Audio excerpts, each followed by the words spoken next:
ఖండము 24 అధ్యాయం. అంటే దాదాపుగా ఇలా కొన్ని అధ్యాయాలు పుస్తకాలు చరిత్రలు దాదాపుగా ఆది కాండం నుండి న్యాయాధిపతుల గ్రంథానికి న్యాయాధిపతుల కాలం ఎక్కడ మొదలైంది? ఇజ్రాయేల్ ప్రజలు ఐగుప్తులో బానిసలుగా ఉన్నారు. బానిసలుగా ఉండి మరలా పాలు తేనెలు ప్రవహించే దేశానికి వెళ్ళిన తర్వాత వీళ్ళకి దేవుడు స్థలాన్ని ఇచ్చేసాడు. ఏ స్థలము? పాలు తేనెలు ప్రవహించే దేశాన్ని దేవుడు ఇచ్చిన తర్వాత వీళ్ళు స్థిరపడ్డారు. యెహోషువ కాలంలో స్థలాలు పంచబడ్డాయి. పంచబడిన తర్వాత వీళ్ళందరూ ఎక్కడ వాళ్ళు అక్కడ హ్యాపీగా సెటిల్ అయిపోయారు. అయితే సెటిల్ అయిపోయిన తర్వాత న్యాయాధిపతుల కాలం మొదలైంది. న్యాయాధిపతుల కాలం పరిపాలన కాలం అంటే దాదాపుగా 400 సంవత్సరాల తర్వాత. ఎక్కడ 400 సంవత్సరాలు? ఐగుప్తులో ఎన్ని సంవత్సరాలు ఉన్నారు అంటే బయలుదేరింది పాలితీన్లు ప్రపంచ దేశానికి వచ్చినప్పటికి ఎన్ని సంవత్సరాలు పట్టింది? ఇజ్రాయెల్ ప్రజలు ఐగుప్తులో బయలుదేరి కనానికి వచ్చినప్పటికి 40 సంవత్సరాలు. 40 సంవత్సరాలు 400 సంవత్సరాలు అంటే 40 దినాలకు దేవుడు ఎలా మార్చాడు? 40 సంవత్సరాలుగా మార్చేశాడు. ఇప్పుడు 40 సంవత్సరాల తర్వాత ఈ 40 ప్లస్ ఇవి ఒక 400 అంటే 440 సంవత్సరాల తర్వాత ఆది కాండంలో ప్రార్థన ప్రారంభిస్తే జనరల్గా క్రైస్తవ విశ్వాసాలు ఈ ఒక్క క్వశ్చన్కి నా దగ్గర దేవుని సన్నిధిలో చాలా ఆలోచించాను. నిజమే, దేవుని బిడ్డలుగా ప్రార్థన చేస్తాం కానీ ఆ ప్రార్థన అంటే 440 సంవత్సరాలు 440 సంవత్సరాలు ప్రార్థన చేశారు. చాలా సందర్భాల్లో మన జీవితాల్లో ఆశీర్వాదాలు మన చెంతకు వచ్చినప్పటికీ పొందుకోలేకపోవడానికి గల కారణాలు ఏంటంటే ప్రార్థన మాత్రమే చేస్తాం. ప్రార్థన మాత్రమే. మీరు అడుగు చదివినట్టు అయ్యారండి. నిజంగా ప్రార్థన చేసే వారికి ఆయన చాలా సమీపస్తుడిగా ఉన్నాడు కదా, నిజంగా మొరపెట్టే వారికి సమీపస్తుడిగా ఉన్నాడు కదా అనంటే ఇజ్రాయెల్ ప్రజలు ఐగుప్తులో ఉన్నప్పుడు ఆయన వారు మొర్ర విన్నాడు. అంటే మొర్ర అంటే ఎలా వస్తుంది? రిక్వెస్ట్ అంటే మామూలుగా ప్రార్థన చేసేదా? మామూలుగా మాట్లాడేదా? మొర్ర అంటే ఏమంటారు? దాన్ని గుండెలు బాదుకుని ఏడ్చేదాన్ని మొర్ర అంటారు. గుండెలు బాదుకొని దేవుని సన్నిధిలో బిగ్గరగా ఏడ్చేదాన్ని కన్నీరు విడిచేదాన్ని మొర్ర అంటారు. అంటే వారి యొక్క కన్నీటిని వారు మొరని ఎవరు చూశారు? దేవుడు చూశాడు. అంటే తర్వాత 440 సంవత్సరాల తర్వాత వారి జీవితంలో ఏ కనపడలేదు? విలాపం అనేది కనపడలేదు, కన్నీటి ప్రార్థన అనేది కనపడలేదు. కడుపు కాల్చుకొని దేవుని సన్నిధిలో. అందుకనే దావీదు భక్తుడు రాసేటువంటి క్రమంలో ఏమంటాడంటే, ఇదిగో గెద్దరెక్కల మీద మిమ్మల్ని ఎక్కించుకొని తీసుకొచ్చుకున్నట్టుగా సకల సౌకర్యాలు కల్పించాడు కదా ఆయన. అయినా మీరు ఎలా ఉన్నారు? ఆయన సన్నిధిలో మీరు పడిపోయారు కదా, తప్పిపోయారు కదా. దేవుని సన్నిధిలో మీరు విశ్వాసఘాతకులుగా ఉన్నారు కదా. మీ పితరులు ఆయన శోధించి ఏం చేయబడ్డారు? దేవుని సన్నిధిని తొలగిపోయారు అని దావీదు భక్తుడు చాలా సందర్భాల్లో చెప్పినట్లు చూస్తూ ఉన్నాం. అయితే ఇక్కడ ఈ 440 సంవత్సరాలు, కొన్ని సంవత్సరాలు పక్కన పెట్టండి, వారి జీవితంలో ఆది కాండంలో ప్రారంభించిన ప్రార్థన న్యాయాధిపతుల కాలానికి వచ్చేంత వరకు ఉపవాస ప్రార్థన చేయడానికి గల కారణం ఏంటి? ఎందుకు ఉపవాస ప్రార్థన ప్రారంభించబడింది?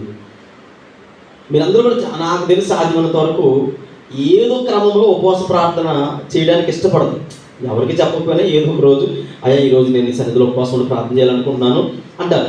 దేనికి ఉపవాస ప్రార్థన అని ఈరోజు ఖచ్చితంగా మనం తెలుసుకుంటామని దేవుని సేవకుడిగా తెలియజేస్తూ ఉన్నా. అయితే ఉపవాస ప్రార్థన ప్రారంభించడానికి గల రీజన్ ఆనాటి కాలంలో జరిగినటువంటి చిన్న సంఘటన మేము దృష్టికి తీసుకొస్తాను. ఇశ్రాయేలు గోత్రాలు ఎన్ని గోత్రాలు? మొత్తము 12 గోత్రాలు. 12 గోత్రాలు అయితే ఒకరోజు ఒక సాయంత్రకాల సమయంలో ఒక లేవీయుడు తన భార్యను తీసుకొని బెన్యామీని ఆ ప్రాంతం కూడా, బెన్యామీని నివసించిన ప్రాంతం ఏదైతే ఉందో ఆ ప్రాంతం కూడా తన భార్యను తీసుకొని వచ్చేస్తూ ఉన్నాడు. పొద్దుకు కింద బాగా చీకటి పడిపోయింది. బెన్యామీని ప్రాంతం వచ్చేటప్పటికి అతను ఏమనుకున్నాడంటే, బాగా చీకటి అయిపోయింది కదా, కాబట్టి వద్దులే ఇంక రాత్రి ఎక్కడ ఉండిపోదాం, అక్రూరమైన మృగాలు ఉంటాయని చెప్పేసి బెన్యామీను నివసించిన ప్రాంతంలో ఒక వ్యక్తి యొక్క నివాసంలో అతను ఆ రాత్రి తలదాచుకోవడానికి ఉన్నప్పుడు ఆ వార్త బెన్యామీను గోత్రంలో ఉండేటువంటి అనేక మంది యవనస్తులకి తెలిసిన తర్వాత వీరు వెళ్ళి ఎవరో బయటపడి వచ్చాడట. ఎవరిద్దరు? ఒక లేవీయుడు వచ్చాడు, తన భార్య తీసుకుని ప్రాంతం నుంచి నివసిస్తున్నాడని చెప్పేసి కొంతమంది యవనస్తులు వెళ్ళి ఆ స్త్రీని శుభ్రంగా పాడు చేసి చంపేశారు. అతను చాలా బ్రతిమలాడాడు, ఏడ్చాడు, కాళ్ళ వెళ్ళబడ్డాడు. అయ్యా మేము తలదాచుకోవడానికి వచ్చామయ్యా, మళ్ళీ ఉదయాన్నే మేము వెళ్ళిపోతామయ్యా, దయచేసి మమ్మల్ని ఏమనొద్దయ్యా, నా భార్యని ఏమనొద్దయ్యా అని బ్రతిమలాడితే పట్టించుకోకుండా ఆమెను పాడు చేసి చంపేశారు. చంపేసిన తర్వాత వాళ్ళు వెళ్ళిపోయిన తర్వాత ఈ లేవీయుడు చాలా కోపం వచ్చి చాలా వేదనతో దేవుని సన్నిధిలో ఏం చేశాడంటే తన భార్యని 12 ముక్కలు నరికాడట. చాలా బాధాకరమైనటువంటి విషయమైనప్పటికీ 12 ముక్కలు చేసి 12 గోత్రాలకి ఒక్కొక్క పీస్ తీసుకొని వెళ్ళి 12 గోత్రాలకు ఇచ్చాడు. అయ్యా ఇదిగో నేను ఒక లేవీయుడినయ్యా, రాత్రికాల సమయంలో నేను ఈ ప్రాంతం నుండి వెళ్ళిపోతూ బెన్యామీను నివసించిన ప్రాంతంలో నేను తలదాచుకుంటే నా భార్యని అన్యాయంగా చంపేశారు కనుక మీరు నాకు న్యాయమును సమకూర్చండి అని ఈ 12 గోత్రాలకి తన భార్యను 12 ముక్కలుగా నరికి పంపిస్తే అందరూ వచ్చారు. మిగిలిన 11 గోత్రాల వారు వచ్చే దగ్గర కూర్చొని మాట్లాడుతూ ఉన్నారు. బెన్యామీనులతో మాట్లాడి, అయ్యా అది తప్పు కదా, దేవుని సన్నిధిలో వచ్చున్న వాక్య భాగం చదవండి సార్. వాక్య భాగము, ఈ వాక్య భాగం ఒకసారి మనం చదువుకుందాం. ద్వితీయోపదేశకాండము 25వ అధ్యాయం 16వ వచనం చదవండి. ద్వితీయోపదేశకాండము 25వ అధ్యాయం 16వ వచనములు చదివితే, అమ్మా అలాగు చేయని అనగా అన్యాయము చేయు ప్రతివాడును నీ దేవుడైన యెహోవాకు హేయుడు.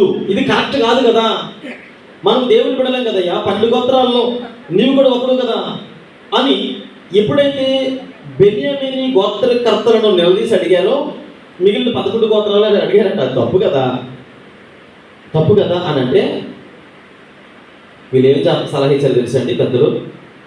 బెన్యామీని గోత్రకర్తలు ఉన్న అధికారులు అన్నారట, నిన్ను ఎవడయ్యా రాత్రికాల సమయంలో ఈ ప్రాంతంలో రమ్మన్నాడు? నీకు తెలుసు కదా ఈ ప్రాంతంలో అయినా రాత్రి అయినా నువ్వు పరాయి దేశం వాడు, పరాయి ప్రాంతం వాడిది, ఈ ప్రాంతానికి ఈ సమయంలో ఎందుకు రావాలి? ఉదయం రావచ్చు కదా, మధ్యాహ్నం రావచ్చు కదా, రాత్రికాల సమయంలో ఎవరి విడలు వారికి ఏదో తోచింది చేస్తారు, అయినా దీని గురించి పెద్ద ఇష్యూ అవసరం లేదు కదా అని ఎవరిని మందలించారు? నష్టపోయినటువంటి లేవీని మందలించడం మాత్రమే కాకుండా మిగిలిన 11 గోత్రకర్తలని వారు అడిగినప్పుడు ఈ లేవీలు అన్నారట, అంటే మిగిలిన 11 గోత్రకర్తలు అన్నారు, అదేదయ్యా అది తప్పు కదా, తప్పు చేసినటువంటి అన్యాయం అంటే న్యాయంగా మాట్లాడాలి తప్ప అన్యాయంగా మనము మాట్లాడకూడదు కదా, మన దేవుడు మనకు నేర్పించిన క్రమం ఇది కాదు కదా అని అడిగితే వీళ్ళు యుద్ధానికి కలుగువరట. ఇక్కడ జరిగినటువంటి సంఘటనలను జ్ఞాపకం చేసుకుంటే మిగిలిన 11 గోత్రాలు వారు న్యాయం పక్షంగా నిలబడ్డారా, అన్యాయం పక్షంగా నిలబడ్డారా? మనం అడుగుతారు, న్యాయం పక్షంగా నిలబడ్డారు అంటే నిలబడి తప్పు కదయ్యా, మీరు చేసింది తప్పు కదా, మీరేమొద్దు, ఆ తప్పు చేసిన వాడు ఎవడో వారిని మాకు అప్పగించండి చాలు, వానికి శిక్ష వేస్తామని 11 గోత్రకర్తలు అడిగితే మీరేం చేసుకుంటారో చేసుకోండి, మేము ఇవ్వమంటే ఇవ్వము అన్నారట. మరలా అడుగుతున్నాము అని 11 గోత్రకర్తలు అడిగితే మీ ఇష్టం వచ్చింది చేసుకుంటారట. 8 ప్రశ్నలు అడుగుతారు. 11 గోత్రకర్తలు అన్యాయంగా మాట్లాడారా, న్యాయంగా మాట్లాడారా? న్యాయంగా మాట్లాడారు. మరి మిగతా గోత్రం బెన్యామీను గోత్రం న్యాయపక్షంగా నిలబడిందా, అన్యాయపక్షంగా నిలబడిందా? నిజానికి న్యాయం గెలుస్తుందా, అన్యాయం గెలుస్తుంది? అంటే లోకంలో చాలా సందర్భాలు మనం చూస్తాం, ధనం ఉన్న చోట అన్యాయం గెలుస్తుంది, అంటే మాట నేర్పడతనం ఉన్న చోట అన్యాయమే గెలుస్తుంది. ఇప్పుడు చూడండి, కొన్ని సందర్భాల్లో కోర్టుకి వెళ్తామండి అంటారు, కోర్టుకి వెళ్ళిన తర్వాత ఇప్పుడు సుప్రీంకోర్టు అనుకుంది హైకోర్టుకి వెళ్ళాం, హైకోర్టుకి వెళ్ళిన తర్వాత హైకోర్టు జడ్జిని కొన్నారు అనుకోండి, లేదా అక్కడ ఏదో మొత్తానికి ఏదో మతలబు జరిగింది, న్యాయము అన్యాయంగా మారిపోతూ ఉంది అనడానికి నిజానికి దేవుడు వారిని చూసి కూడా ఎందుకు వారిని అలా వదిలేశాడు అని ఆలోచన చేస్తే ఈరోజు మన జీవితాలలో మనం ఏం చేస్తామంటే ప్రార్థన చేస్తాం. ఏం చేస్తాం? చాలా 100కి 99.9% మన నోట వచ్చే మాట ఏంటంటే ప్రార్థన చేద్దామంటే దేవుడి కార్యం చేస్తాం. మనం ఏం చేస్తామంటే మన పని మనం జస్ట్ ప్రార్థన చేద్దామంటే మిగతాదంతా ఎవరు చూసుకుంటారు? దేవుడు చూసుకుంటాడు. ప్రార్థన మాత్రమే చేద్దాం. ఈ మాట నేను ఈరోజు నుంచి అనుకున్నాను, ఈ మాట వాడకూడదు ప్రభు అనుకున్నాను, ఎందుకంటే ప్రార్థన మాత్రమే సరిపోతుంది దేవుని సన్నిధిలో. ఈ లేఖన భాగాన్ని విన్న తర్వాత నా జీవితంలో నేను నేర్చుకున్నటువంటి ఒక నూతన అనుభవం. ఇక్కడ వీళ్ళందరూ కలిసి దేవుని సన్నిధిలో అడిగారట, అయ్యా తప్పు కదా అని అడిగితే వాళ్ళు ఏమన్నారంటే మీరు ఏం చేసుకుంటారో చేసుకోండి అని మాట్లాడిన తర్వాత ఇక్కడ జరిగినటువంటి సంఘటన మీకు పరిచయం చేస్తాను. చూడండి, అధ్యాయంలో 20వ వచనం చదువుకుందామండి.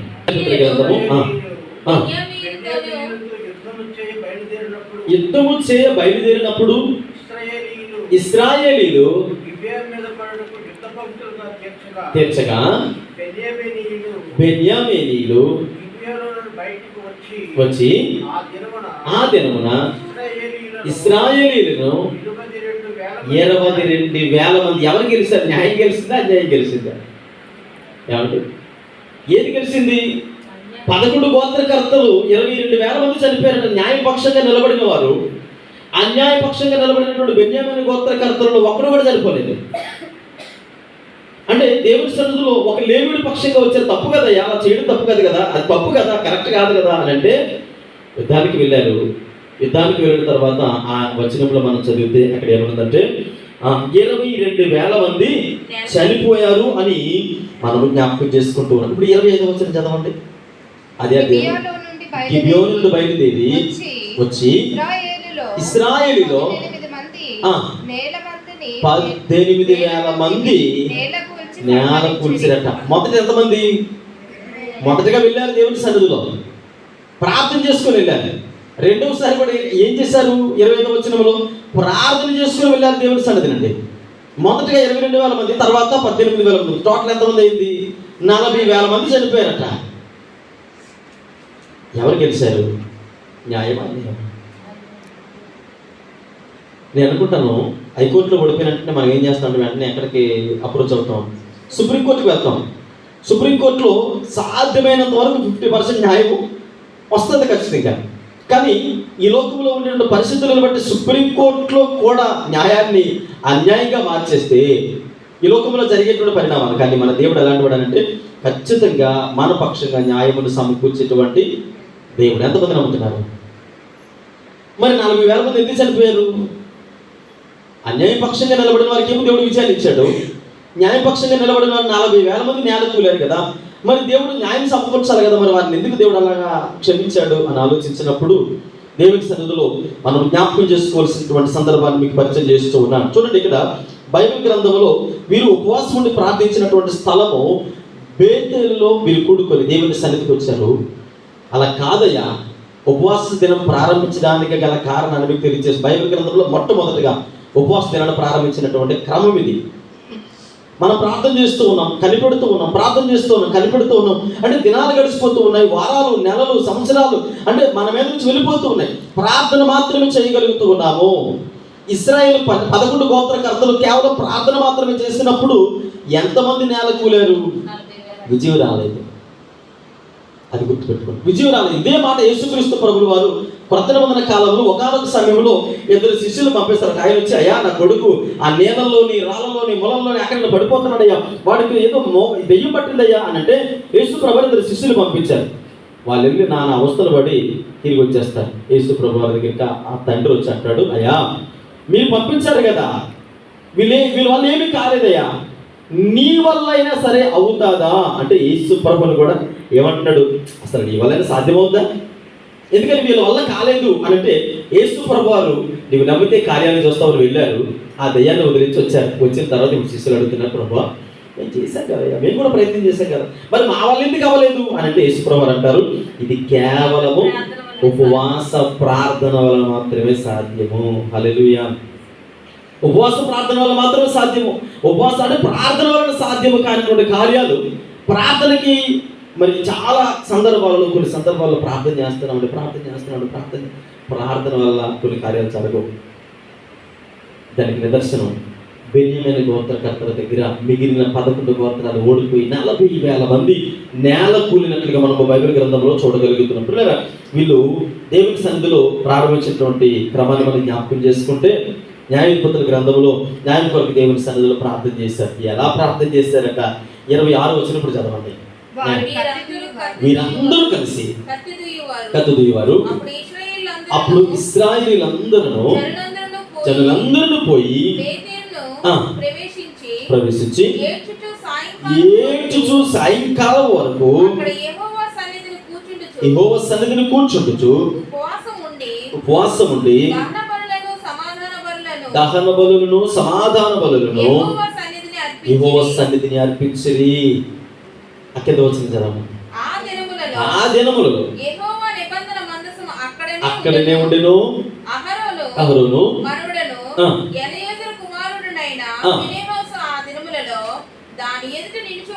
నిలుచువాడు. మరలా మూడవసారి ఇది మూడవసారి. మొట్టమొదటిగా 22,000 మంది చనిపోయారు, రెండవసారి 18,000 చనిపోయారు. ఇప్పుడు మూడవసారికి వచ్చేటప్పటికి మా సహోదరులైన బెన్యామీనీలతో పోదుమా మానుదుమా అని చేయగా యెహోవా వెలుడి చేతికి వారిని అప్పగించాడు. హల్లెలూయా. ఇప్పుడు దీనిని బట్టి దేవుని సన్నిధిలో మన నిర్ణయాలు ఏ విధంగా మార్చుకోవాలన్నది ఖచ్చితంగా ఒక ఆలోచనకైతే రావాలి. ప్రార్థన చేస్తూ ఉన్నాం, ఖచ్చితంగా మన ఆరోగ్యాలు సహకరించడం లేదు. కానీ దేవుని సన్నిధిలో ఖచ్చితంగా ఒక క్రమాన్ని దేవుని సన్నిధిలో ఏర్పాటు చేసుకున్నప్పుడు దేవుడు ఆ ప్రార్థనకి ఇచ్చేటువంటి సమాధానము లేదా ఆన్సర్ చాలా వ్యత్యాసంగా ఉంటుంది. 40,000 మందిని కోల్పోయిన తర్వాత దేవుని సన్నిధిలో ఏడ్చారట. ఎవరి కోసం? చనిపోయిన వారి కోసం ఏడలేదు. ఎవరో దారిని పోతున్నాడు ఆయన. లేవీయుడు తన భార్య కోసం, అంటే న్యాయపక్షంగా నిలబడినప్పుడు, ఈరోజు నీ కుటుంబం కొరకు, నీ బిడ్డల కొరకు, లేదా సంఘం కొరకు, సమాజం కొరకు నీవు నిలబడాలి, దేవుని సన్నిధిలో వాడబడాలి అంటే నీవు దేవుని పక్షముగా ఆయన ద్వారా అనేకమైనటువంటి సమాధానాలు లేదా ఆశీర్వాదాలు పొందుకోవాలంటే ఏం కావాలి? ఖచ్చితంగా ఉపవాస ప్రార్థన కావాలి. ఉపవాస ప్రార్థనలో ఉండే బలము ఈరోజు వారు దేవుని సన్నిధిలో చూస్తూ ఉన్నారు. దేవుడు డైరెక్ట్గా మాట్లాడుతున్నాడు. ఇప్పుడు మీరు వెళ్ళండి అయ్యా, వీళ్ళు ఎంత రిక్వెస్ట్ అడిగారండి, ఎంత అంబులు అంటే వారు తగ్గించుకొని అడుగుతున్నారు. అయ్యా మా సహోదరులైన బెన్యామీను, మా శత్రువైన బెన్యామీను అనలేదు, మా సహోదరులైన బెన్యామీనుల మీదకి వెళ్ళొచ్చా పోవచ్చా వద్దా అంటే దేవుడు అన్నాడు మీరు వెళ్ళండి, వాడిని మీకు అప్పగిస్తాను అని దేవుడు మాట్లాడుతున్నట్లుగా చూడగలుగుతున్నాం. పిల్లరా, దేవుని సన్నిధిలో మన జీవితాల్లో మనం జ్ఞాపకం చేసుకోవాల్సిన సందర్భాలు, ఉపవాసముడు ప్రార్థన చేసినప్పుడు దేవుడు ఖచ్చితంగా ఉన్నతమైన కార్యాలు జరిగిస్తారని దేవుని సేవకుడిగా తెలియజేస్తూ ఉన్నాను. ప్రార్థన వల్ల కొన్ని కార్యాలు సాధ్యం కాదు. ఉపవాసముడు ఎప్పుడైతే ప్రార్థన చేస్తామో ఖచ్చితంగా అది ఎంత కష్టతరమైనటువంటి కార్యమైనా దేవుడు విజయాన్ని తీసుకొచ్చి మన చేతుల్లో పెడతాడు. మీకు ఈ కంపెనీ గురించి తెలుసు అనుకుంటున్నాను. హాబీ లాబీ అనేటువంటి కంపెనీ అమెరికా దేశంలో ఉంది. హాబీ లాబీ అనేటువంటి కంపెనీ, ఆయన పేరు డేవిడ్ గ్రీన్ గారు. ఆయన ఆ సంస్థ యొక్క డైరెక్టర్. ఇప్పుడు మనకి మోర్ ఎలాగైతే ఉందో, సూపర్ మార్కెట్ ఎలాగైతే ఉందో, కొన్ని ప్రొవిజన్స్ ప్రొవైడ్ చేసేటువంటి కంపెనీ వాళ్ళ ఒక సూపర్ మార్కెట్ లాంటిది అనమాట అమెరికాలో. హాబీ లాబీ అనేటువంటి కంపెనీ. ఆయన పేరు డేవిడ్ గ్రీన్ గారు. ఆయన ఒక కంపెనీలో పనిచేసేటప్పుడు ఒకరోజు తన ఇంటికి వచ్చాడట. ఇంటికి వచ్చినప్పుడు తన తల్లి తన చేతిలో ఒక వస్తువు చూసి అడిగిందట, డేవిడ్ ఇది ఎక్కడిది నీకు అని అంటే, అమ్మ నేను కంపెనీలో పనిచేస్తున్నాను కదా, ఆ కంపెనీ దగ్గర తెచ్చుకున్నాను అంటే తల్లి చెప్పిందట, నీది కాని వస్తువు ఏది కూడా నువ్వు ఆశించకూడదు, నీ పొరుగు వారిది ఏది కూడా ఆశించకూడదని దేవుని వాక్యం చెబుతుంది కదా అని తల్లి మందలించినప్పుడు, అమ్మ చాలా చిన్న వస్తువు కదా అంటే, చిన్నదైనా పెద్దదైనా తప్పే అని తల్లి మందలించినప్పుడు ఆ డేవిడ్ గ్రీన్ గారు మరుసటి రోజు డ్యూటీకి వెళ్ళినప్పుడు తను అక్కడ విడిచిపెట్టి దేవుని సన్నిధిలో ప్రార్థన చేశారంట. తల్లి కుమారుడు కొన్ని దినాల పాటు ప్రార్థన చేసినప్పుడు ఒక వచ్చిన ఆలోచన ఏంటంటే, మనము సొంతంగా వ్యాపారాన్ని ప్రారంభించేద్దాం అని మీరు సొంతంగా వ్యాపారాన్ని ప్రారంభించారు. ఒక చిన్న సూపర్ మార్కెట్ లాంటిది చిన్న షాప్ లాంటిది ప్రారంభించి అది అంచెలంచెలుగా అలా దీవించబడుతూ అమెరికా దేశంలో ఒక ఉన్నతమైన వ్యక్తుల్లో ఈయన కూడా ఒక పెద్ద బిజినెస్ మ్యాన్గా మారిపోయాడు. ఒక వారానికి లేదా ఒక నెలకి కొన్ని లక్షల టర్న్ ఓవర్ ఆయనకి వస్తూ ఉంటే అమెరికా దేశంలో ఒక కల్చర్ అనేది ఉంది. ఏంటి ఆ కల్చర్ అని అంటే, వివాహాలు పెద్దగా అక్కడ అంటే కొన్ని సౌత్ కంట్రీస్లో కొన్ని కంట్రీస్ ఉంటాయి కదా, కొన్ని కంట్రీస్లో వివాహం అనేది పెద్దగా ఇంపార్టెన్స్ ఉండదు. వారు ఎగిరిపుట్ల మీద వారు ఉంటారు. సో కాబట్టి ప్రెగ్నెన్సీ గురించినటువంటి నిషేధం అక్కడ లేదు. అక్కడ ఏమైందంటే ప్రభుత్వం అన్ని మార్కెట్లకి, అన్ని షాపులకి ఒక జీవోని పాస్ చేసింది. ఏంటో ఆ జీవో అని అంటే, అబార్షన్ అయ్యేటువంటి ఆ ట్యాబ్లెట్స్ ఏవైతే ఉన్నాయో ఆ ట్యాబ్లెట్స్ ఖచ్చితంగా ప్రతి షాపు ఖచ్చితంగా అమ్మాలి. అమ్మకపోతే ఆ షాప్ యొక్క లైసెన్స్ ప్రభుత్వం ఏం చేస్తుంది? సీల్ చేస్తుంది.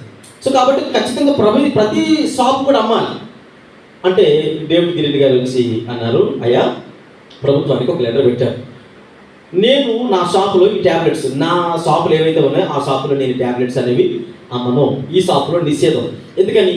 గర్భ ఫలము దేవుడు ఇచ్చేటువంటి బహుమానం అని వాక్యం తెలియజేస్తూ ఉంది కనుక అది నరహత్యతో సమానం. కనుక గర్భంలో ఉన్నటువంటి శిశువుని చంపితే అది నరహత్యతో సమానం కనుక నేను దేవుని వాక్యానికి వ్యతిరేకంగా నేను వెళ్ళను అని డేవిడ్ గ్రీన్ గారు ఒక ప్రభుత్వానికి ఒక లెటర్ రాస్తే, ప్రభుత్వం ఏమని అన్నదంటే, కొన్ని లక్షల రూపాయలు ప్రతి నెల మీరు టర్న్ ఓవర్ చేస్తారు కదా, ప్రతి షాపు ప్రభుత్వం ఆక్యుపై చేస్తుంది, వాటి అన్నింటినీ కూడా ప్రభుత్వం ఏం చేస్తుంది? నిషేధిస్తుంది, లైసెన్స్లు అన్నీ రద్దు చేస్తుంది. మీ షాపులు ఏవి కూడా ఇవి అమ్మకపోతే అని అంటే, ఏం పర్వాలేదయ్యా, నా షాపులన్నీ మూసేసిన పర్లేదు కానీ నేను దేవుని వాక్యానికి విరుద్ధంగా నేను ఉండను అని న్యాయపక్షంగా నిలబడ్డాడు. ప్రభుత్వం ఏమో అన్యాయంగా, అంటే ప్రభుత్వం సర్వాధికారం కలిగింది కనుక, అంటే ఆ ప్రాంతంలో ప్రభుత్వం అధికారం కలిగింది. అయితే డేవిడ్ గ్రీన్ గారు కొన్ని దినాలు దేవుని సన్నిధిలో ప్రార్థన చేస్తూ ఉన్నారు. తన భార్య, తన పిల్లలు, తల్లి అందరూ ప్రార్థన చేస్తూ ఉన్నారు. ప్రార్థన చేస్తూ ఉన్నప్పుడు తనకున్నటువంటి షాపులన్నీ కూడా ఒకటి అన్ని లైసెన్సులు రద్దు చేస్తూ, ప్రభుత్వం అన్ని షాపులు మూసేస్తూ ప్రభుత్వం ఆక్యుపై చేసుకొని తనని నిలువు నీడ లేకుండా మొదట్లో ఏ స్థితిలో అయితే ప్రారంభించాడో మరలా అదే స్థితికి దిగజార్చేసింది. ఎవరు? అమెరికా ప్రభుత్వం. దిగజార్చిన తర్వాత ఆయన ప్రార్థన చేస్తూ ఉన్నాడు. ప్రార్థన చేస్తూ అన్నీ వెళ్ళిపోయిన తర్వాత తను మొదట ప్రారంభించినటువంటి గురంపులోకి వచ్చిన తర్వాత తన తల్లి ఒక మాట చెప్పిందంట, నాయన ప్రార్థనతో సాధ్యం కాదు, కాబట్టి నేను మొదటగా ఉపవాసం ఉండి ప్రార్థన చేస్తాను, నా తర్వాత నువ్వు కొన్ని దినాలు ఉపవాసం ఉండి ప్రార్థన చేయి, నీ తర్వాత నీ భార్య కొన్ని దినాలు ఉపవాసం ఉండి ప్రార్థన చేస్తుంది, తర్వాత పిల్లలు, ఇలా ఒక్కొక్కరు రోజుకొకరు మనము క్రమము తప్పకుండా ఒకరి తర్వాత ఒకరు ఉపవాసం ఉండి ప్రార్థన చేద్దాం, దేవునికి సమస్తమును సాధ్యమే అని ఈ లేఖన భాగాన్ని పరిచయం చేస్తూ ఆమె దేవుని సన్నిధిలో ఉపవాస ప్రార్థన ప్రారంభించిందంట. 15 రోజులు అయిపోయింది. మొదటిగా తల్లి ఉపవాస ప్రార్థన ప్రారంభించింది. తల్లి క్రమం అయిపోయిన తర్వాత కుమారుడు తర్వాత తన భార్య, ఇలా పిల్లలు ఒకరి తర్వాత ఒకరు, అంటే ఏ రోజు కూడా గ్యాప్ లేకుండా ఒకరి తర్వాత ఒకరు ఉపవాస క్రమాన్ని ప్రారంభిస్తూ దేవుని సన్నిధిలో కొనసాగిస్తూ ఉన్నారు. 16వ రోజులో అడిగి పెట్టినప్పుడు ప్రభుత్వం నుంచి ఒక సమాధానం వచ్చింది. ఏంటా సమాధానం అంటే ఇప్పుడు ఈయన ఇలా కొనసాగిస్తూ ఈయన పక్షాన్ని ఉన్నటువంటి అడ్వకేట్ ఆ లోకల్ కోర్టుని అప్రోచ్ అయ్యాడు. అక్కడ ప్రభుత్వమే గెలిచింది.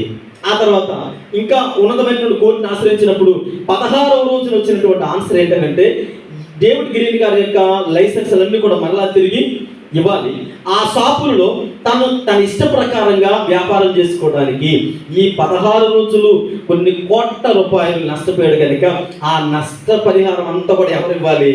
ప్రభుత్వమే ఇవ్వాలి అని జీవో పాస్ చేసినప్పుడు దేవుని సన్నిధిలో ఉపవాస ప్రార్థనకు ఉండేటువంటి శక్తి అంత మామూలుది కాదు. దేవుని సన్నిధిలో ప్రార్థన చేస్తూ ఉంటాం. అంటే ప్రార్థనలో కొన్ని సందర్భాలలో మన ఆలోచన విధానాలు దేవుని సన్నిధానంలో దేవుని పాదములు లేదా ఆయన హృదయాన్ని గెలుచుకోకపోవచ్చు కొన్నిసార్లు.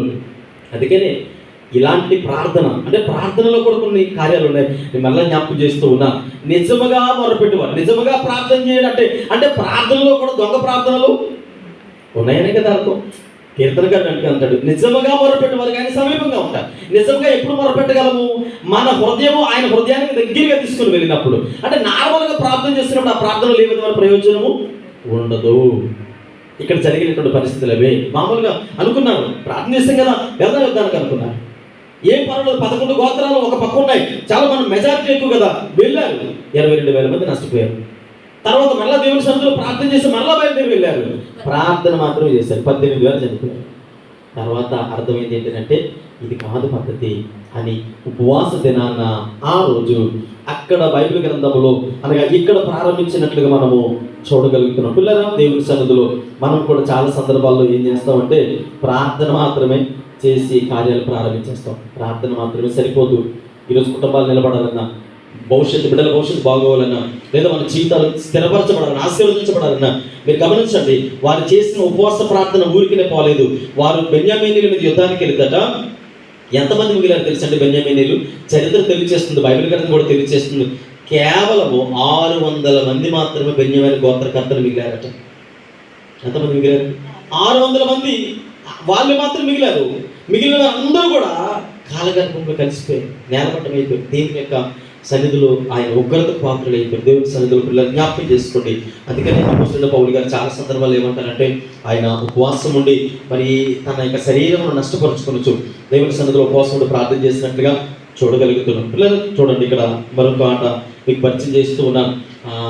అన్యాయము అనేది చాలా సందర్భాలలో మనకంటే తక్కువగా ఉన్నవారు, మనకంటే మాటలో కానీ చదువులో కానీ లేదా కొన్ని సందర్భాల్లో ఆస్తులు కానీ వారి మీద అంటే ఏమంటారు, దౌర్జన్యం అంటాం కదా, ఇది వరకు ఎప్పుడు నేను చెప్పినట్టున్నాను. దౌర్జన్యం అసలు అన్యాయం చేసేవాడు దేనికి భయపడకుండా ఎలా ప్రవర్తిస్తారని అంటే ఎవరు చూడట్లేదు కదా. అక్కడ నిజానికి ఆ యవనస్తులు చేసింది తప్పు, నిజానికి వారిని గద్దించి అయ్యా ఇదిగో వీళ్ళే తప్పు చేశారని అప్పచెప్పి ఉండాలి. అంత నష్టం కలిగి ఉండేది కాదు. అన్యాయపక్షంగా నిలబడ్డారు. అనేక మంది మరణానికి కారకులయ్యారు. ఈరోజు మన జీవితాల్లో కూడా చాలా సందర్భాల్లో మనం అన్యాయానికి ఒకరు గురవుతున్నాము. న్యాయం మన పక్షంగా ఉన్నప్పటికీ మనకు తెలియకుండానే చాలా సందర్భాల్లో దేవుని సన్నిధిలో అయ్యా ప్రార్థన చేస్తున్నాం కానీ మాకు ఎందుకు న్యాయం జరగడం లేదు, మా పక్షంగా ఎందుకు కార్యాలు జరగడం లేదు.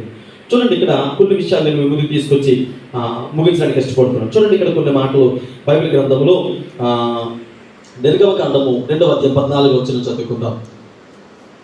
2వ అధ్యాయము 14వ వచనంలో ఎబ్రీయుల యొక్క సంభాషణ మనం చూస్తాం. అన్యాయం చేసిన వాడిని చూసి అయ్యా ఇది ఎక్కడ పద్ధతి, ఎందుకు అసలు మనోడే కదా, ఏమయ్యా అడగగానే అన్యాయం చేసేవాడు అంటే కరెక్ట్గా మీరు అక్కడ చూడండి, అన్యాయం చేస్తున్నాడని మోసే చూశాడు, తప్పు కదా ఇలా చేయడం కరెక్ట్ కాదు కదా అని అడిగితే వాడు ఏమన్నాడు తెలుసా, ఓయ్ ఆ ఐగుప్తీయుడిని చంపేసి ఇక్కడ పాతేసినట్టుగా నా మీద చేద్దాం అనుకున్నావా, అసలు నేను ఎవడు నా మీద తీర్పరగా పెట్టాడు, నేను ఎవడు అధికారిగా నియమించాడు అని ఇప్పుడు మోసే ఏమంటున్నాడు, బెదిరిస్తూ ఉన్నాడు. అంటే ఈరోజు న్యాయాన్ని ఎవరు బెదిరిస్తూ ఉన్నారు, అన్యాయము బెదిరిస్తూ ఉంది. బైబిల్ గ్రంథంలో మనం చూస్తే లేవీకాండము 19వ అధ్యాయం 35 వచనంలో చదివితే అక్కడ మన దేవుడి గురించి కొన్ని మాటలు మాట్లాడుతూ ఉన్నారు. లేవీకాండం 19వ అధ్యాయం 35 వచనం చదవడం. తీర్పు తీర్చినప్పుడు ఏ విషయంలో కూడా తేడా రాకూడదు. చదవడం. మీరు చాలు బెన్యామీనులు చేసింది అదే. ఆ యవనస్తులు తప్పు చేసిన వెంటనే ఇమీడియట్గా వారిని అప్పగించి ఉండాలి. అక్కడ ఏమంటారంటే లేవీకాండంలో మనం చదివితే అంటారైనా తూనికలలో కానీ కొలతలలో కానీ ఏ విషయంలో కూడా తేడా రాకూడదు. ఎందుకు మన దేవుడు ఎలాంటి వాడు, ఆయన న్యాయవంతుడు కనుక. ఈ 12 గోత్రాల్లో లేవీలు కూడా బెన్యామీను గోత్రం కూడా ఒకటే కదా. మరి దేవుని క్రమాన్ని మీరు నడుచుకున్నట్లుగా మనము చూడగలుగుతూ ఉన్నాం. పిల్లరా జ్ఞాపకం చేసుకోండి, లేవుడి విషయంలో వారు చేసినటువంటి పరిస్థితి అలా ఉంది. అందుకే ఇక్కడ ద్వితీయోపదేశకాండం 25వ అధ్యాయం 16వ వచనంలో చదువుకుంటే అక్కడ అడిగారు, అయ్యా ఇది తప్పు కదా, ఇందాక నేను మీకు చెప్పాను ఇలా చేయకూడదు కదయ్యా అనగా ప్రతి వాడును